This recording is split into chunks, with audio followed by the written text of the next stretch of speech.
been a busy time for our long-term test bike Yamaha, and I'm going to come clean. We got a bit carried away with the modifications. My plan was to chip away at it little bits each month, a little bit every week, try each one, but we sent the bike back to Yamaha for its first service so it could get an oil change, a little refresh, and they asked us if we'd like some GYTR bits. Now if you missed the GYTR video, GYTR is Yamaha's race parts arm, and they built a full rally version of the Tenere. You can see it in a video, we'll link it somewhere magically here. On that video I got to ride the full kitted bike. It ends up being over £30,000, but it is a phenomenal bit of kit. So when Yamaha asked if we wanted to try a few of those bits on our humble home Tenere, I couldn't possibly say no. So it came back freshly serviced with a full Akropovich rally exhaust system, the big volume GYTR airbox with the proper foam replaceable cleanable filter, came with the lower gearing kit, a massive sump guard, and I also asked them to put the clutch lever off of the WR450 Enduro bike, which is a nicer, smaller, more Enduro feeling lever, and it just saves a bit of space and weight on the handlebars too. That wasn't my intention to go that mad straight away, but hey, we did it, and honestly, if you saw it at the ABR show, you'll know this. It sounds absolutely incredible now. It properly gives you rally vibes every time you start it up.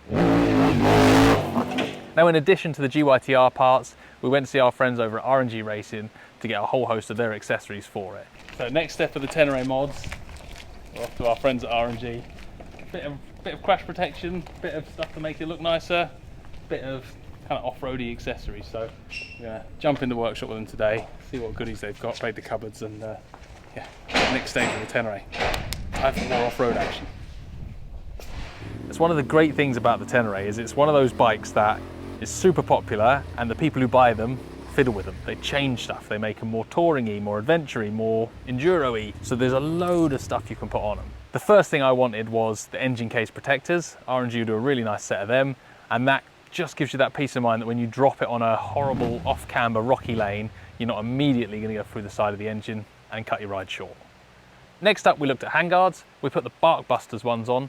The Tenere came with handguards as standard, but they're a bit flimsy and floppy, and the Bark Busters are just tough ones. You can literally ride them into trees and they won't crush your hands and they won't break your levers.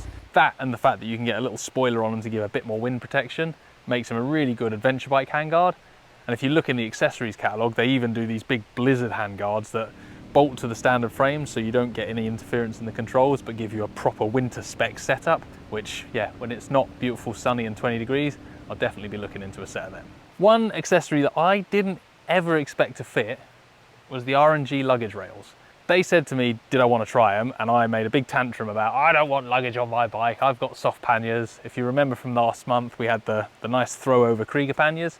I didn't really want to fit any physical luggage parts to the bike, but R&G got them out and showed me, and I have to say I was convinced. Now the R&G luggage plates, rails, are basically two alloy plates that fit over the top of the standard rear bodywork. And they follow the profile of the bike tightly, so they don't add a load of width. They give you the opportunity to strap whatever size luggage you want for that particular day or trip or ride. I stuck with my Krieger small volume pannier bags, but I mounted them to the R&G luggage plates, and I feel I've got a really good solution there, which this month has come in super handy, because despite the fact that it's been a month of very much rally off-road mods for the bike, mostly I've been doing big long journeys. I've been riding to airports, riding to photo shoots, riding to races, chucking loads and loads of luggage, full kit bags, like big kit bags on the back of the bike, strapping them on, and then charging down the motorway for 2 or 3 hours at a time. That for me is something I want to keep this bike being good at, because if I want a competition bike for just going off-road, I'll buy an enduro bike. The beauty of something like the Tenere is I can go and compete on it, I can go and race it, but I can use it as my day-to-day bike the rest of the time. I can use it for a big road trip or holiday and not really compromise too much. Now the mods I've done this month, a couple of them have chipped away at the bike's ability to cross country and do big distances. Number one of those is the gearing kit from the Yamaha GYTR parts catalogue. That gearing kit, off-road, around the woods here, around the tight technical lanes, is absolutely awesome. It's a kind of a bit of a game changer for the bike, because it just gives you a little bit more scope about being in the right gear, and that real slow speed, gnarly technical stuff where you're trying to crawl the bike up things. Now first gear is properly little crawler gear. You can like chug it up when you're stuck and you're trying to get going without wheel spinning. That has made a huge difference. So a big tick from off-road. But now driving down the M4 for 3 hours, the bike's revving that little bit higher. So Where before I'd quite happily sit at a higher speed without the buzzing being annoying.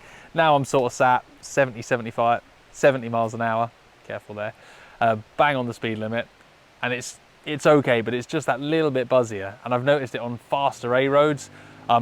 In 6th gear nearly all the time. I'm not sure if it's something I'm going to change back yet, because it didn't cause enough of an issue on those boring motorway journeys, and the advantage off-road is so big, I kind of think I'm just going to live with it. The second little niggle is actually one of my favourite and least favourite things all rolled into one. The airbox and that exhaust system. The horsepower and the mid-range increase is something like 12 brake horsepower increase.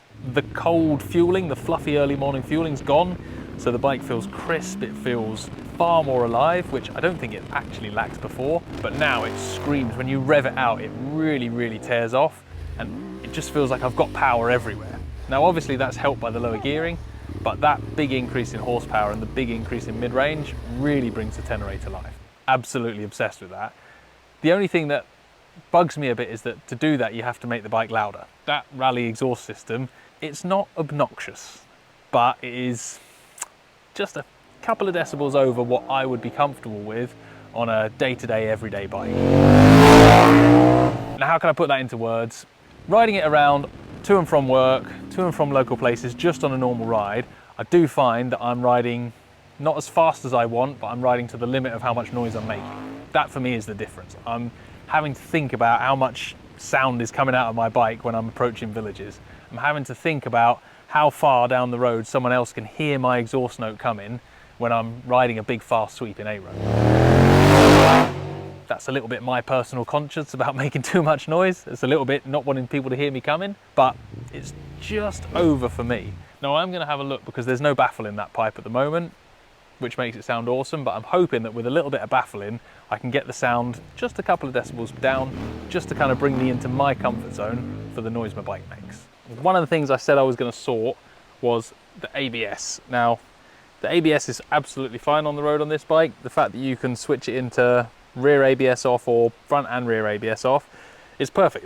That's all you need. But each time you turn the ignition off, or if you kill it on the kill switch, it puts the ABS back on, which is annoying, especially if you're on a British trail ride and every time you stop for a gate you accidentally turn it off and then.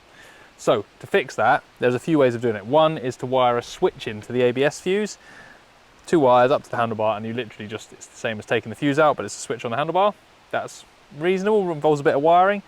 2 is you can get a module off the internet that makes it remember its previous state.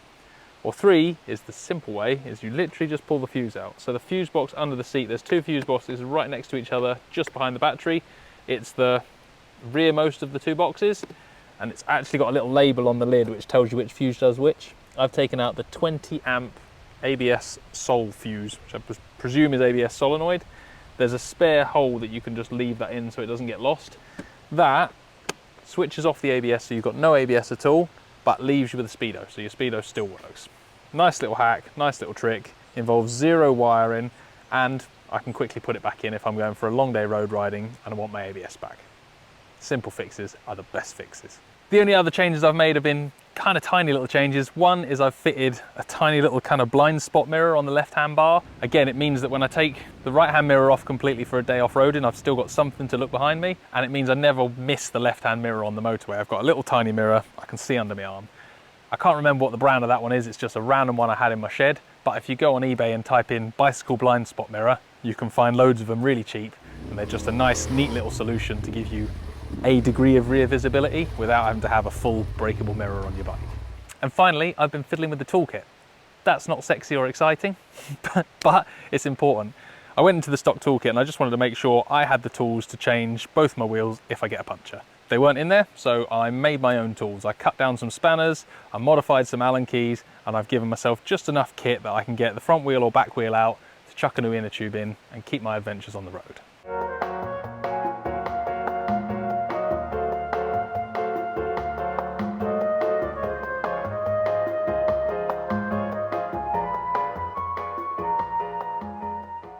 So what's next for the Tenere? Well, speaking of being distracted by fitting stuff, I actually have got a set of supermoto wheels for it.